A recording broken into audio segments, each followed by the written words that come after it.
Oi, pessoal!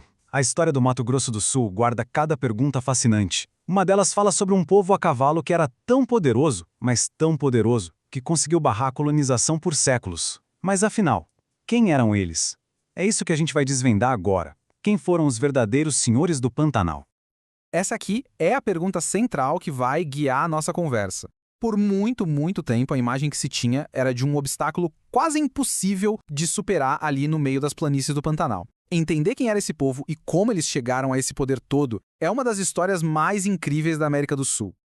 Bom, para encontrar essa resposta, a gente vai precisar fazer uma viagem no tempo. E uma viagem longa, viu? A chave para entender essa revolução a cavalo está na história de ocupação humana da região, muito antes de qualquer europeu sequer sonhar em chegar por aqui. E quando eu digo longa, é longa mesmo. Os dados da arqueologia sugerem que já existia presença humana no que hoje a gente conhece como Mato Grosso do Sul há mais de 11 mil anos. Pensa nisso. Isso mostra uma coisa muito importante. Quando os primeiros colonizadores chegaram, eles não encontraram um vazio, de jeito nenhum. Eles encontraram terras como história de milênios. E o mais legal é ver como essa história profunda se torna algo concreto, palpável. A gente não está falando de achismo, não. Os arqueólogos encontraram centenas de sítios com vestígios como estes aqui. Arte rupestre incrível em abrigos de pedra, ferramentas, potes de cerâmica e até urnas funerárias, que mostram que existiam culturas super complexas muito antes do contato. E essa terra antiga era um verdadeiro mosaico de cultura, sabe? Antes mesmo do cavalo aparecer no cenário, vários povos desenvolveram jeitos de viver únicos, cada um adaptado perfeitamente ao seu ambiente, seja na planície alagada do Pantanal ou nas terras mais firmes do Planalto. E aqui a gente consegue ter uma ideia clara dessa diversidade. De um lado, tínhamos o chamado povo do Pantanal, como os Paiaguás e os Guatós. Eles eram os mestres das águas, viviam praticamente embarcados, dominando os rios como ninguém. Do outro, o povo da terra, tipo os Terenas e os Guaranis, que eram agricultores excelentes, com sociedades bem estabelecidas, organizadas em aldeias. Era um mundo, nossa, muito rico e complexo. Só que aí, algo aconteceu. Uma tecnologia totalmente nova chegou na região e ia virar o jogo, redefinir completamente o equilíbrio de poder. Foi esse o momento que deu origem à lenda dos Cavaleiros do Pantanal. Vamos ver direitinho como essa transformação rolou. E no centro de toda essa revolução, a gente encontra um povo, os Guaicurú.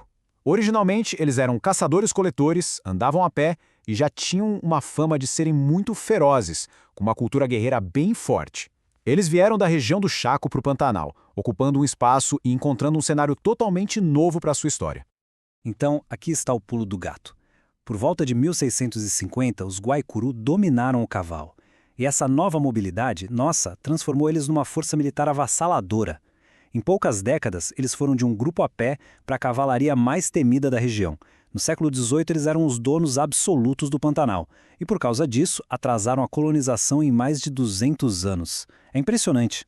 Essa frase resume perfeitamente o impacto deles. A cavalaria Guaicurú não foi só um problema local, não. Foi um dos maiores e mais eficientes obstáculos que os indígenas criaram contra toda a expansão europeia no continente. Eles literalmente reescreveram as regras do jogo. Mas a história dos Guaicurú não termina com o Tratado de Paz. O legado deles, de resistência e de uma adaptação incrível, continua vivo até hoje, através dos seus descendentes diretos. Então vamos dar um salto para o presente e ver como essa herança se manifesta. Hoje, os herdeiros dos Guaicurú são o povo Cadiuel.